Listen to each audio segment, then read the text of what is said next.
यकीन करो पाकिस्तानी और इंडियन बिल्कुल उनकी तो बनती ही नहीं है, लेकिन हम दोनों पड़ोसी दोस्ती रखेंगे, ठीक है? पक्की बात है।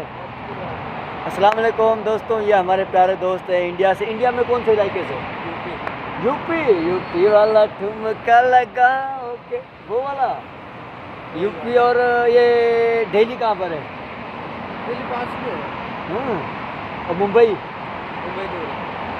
और अपना दोस्त ये विराट कोहली वो कहाँ रहता है? तो हैदराबाद में। हाँ, वो हैदराबाद में रहता है। वो सब खिलाड़ी सुपरस्टार सब मुंबई में रहते हैं। अस्सलाम वालेकुम यार, आज हमारे प्यारे दोस्त मिले हैं, हमारे पड़ोसी इंडियन सऊदी अरब में माशाल्लाह। मतलब लोग कहते हैं कि हमारी बनती नहीं है, लेकिन मैं बता देता हूँ कि इंडियन के साथ मेरी बहुत ज़्यादा बनती है, ठीक है? अल्लाह खैर करेगा जाए।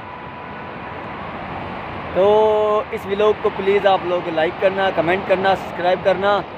और देखो वो मेरा दोस्त बन गया इंडियन यार।